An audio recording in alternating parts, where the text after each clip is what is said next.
You know that feeling, right? You pick up a guitar, a paintbrush, whatever it is you used to love, and there's just nothing. That spark is gone, and now it feels like an obligation. Well, this is a real thing. People call it hobby burnout. So let's get into it and figure out what's actually happening. Yeah, it's that nagging feeling where something that used to be your escape now feels like just another box to check on your to-do list. And look, if that's hitting home for you, trust me, you are so not alone. And what's so interesting here is that this isn't just you being moody or fickle. Nope. There's actual science behind this feeling. There's a framework that can help us make sense of it all. Not just why that spark dies out, but maybe, just maybe, how to get it back. All right, so first up, let's really dig into this feeling. What's the tipping point? When does that passion project suddenly start to feel like, well, a chore? This quote from a 16-year-old named India really just hits the nail on the head.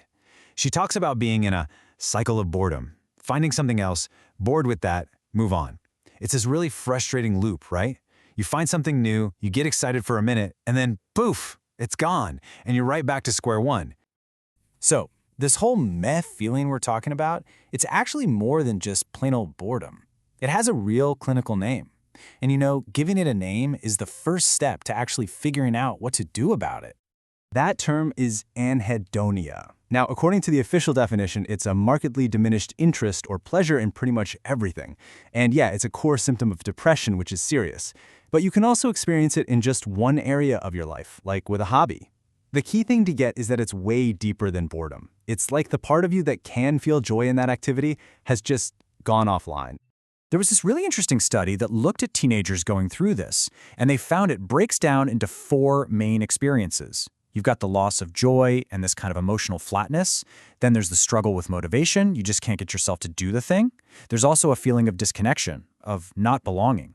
And finally, you start questioning your own identity and purpose, like what's the point of any of this? And man, this quote from another 16-year-old Carl just paints such a vivid picture of that emotional flattening.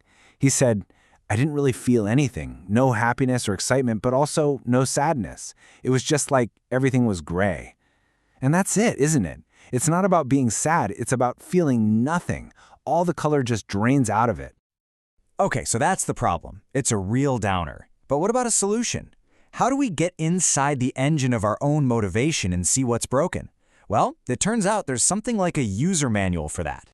It's called self-determination theory, or SDT for short. It's this hugely influential idea from a couple of researchers, and it basically lays out the essential ingredients that all of us humans need to feel motivated and, just generally good about life. All right, so here's the core idea of SDT. Our motivation isn't just this random thing. Think of it like a plant. It can't just survive on anything. It needs specific nutrients to thrive. And for us, there are 3 essential psychological nutrients. Let's break them down. First up, we have autonomy. This is a big one. It's our deep-seated need to feel like we're in the driver's seat of our own lives, that our actions come from a place of choice. When you're doing something because you want to, not because you feel you have to, that's autonomy in action. Next on the list is competence. This is all about feeling effective, capable, like you're actually good at something. It's that amazing feeling you get when you finally nail a new chord on the guitar or you solve a tough problem.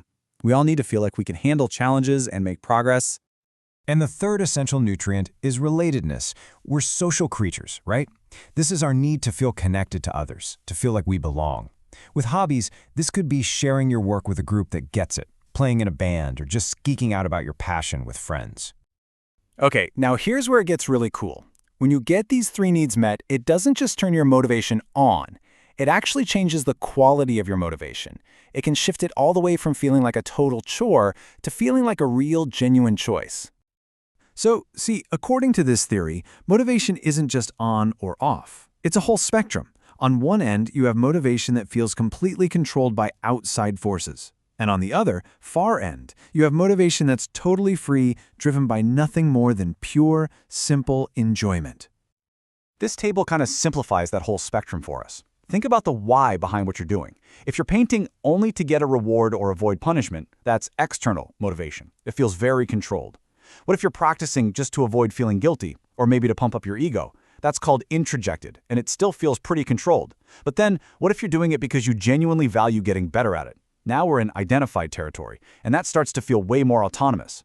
And the holy grail, that's intrinsic motivation. You're doing it simply for the love of the game, for the pure satisfaction it brings. That's when it feels fully, completely free. All right, so let's put all the pieces of the puzzle together. On one hand, we have that meh feeling, anhedonia. On the other, we have these three psychological needs: autonomy, competence, and relatedness. This is where it all clicks into place. Check this out.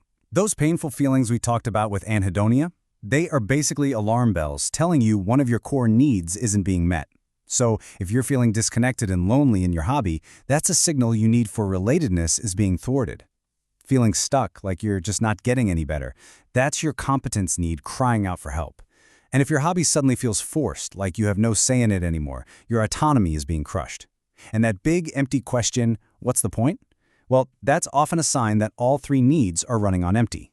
So here's the bottom line. Our hobbies start to feel like chores when the things we do or the environment we're in stop feeding those basic psychological needs. The why shifts from that internal joy to some kind of external pressure. And when that happens, the spark just can't survive. It fades out. But what's so powerful about this isn't just that it explains the problem. It gives us a roadmap to fix it.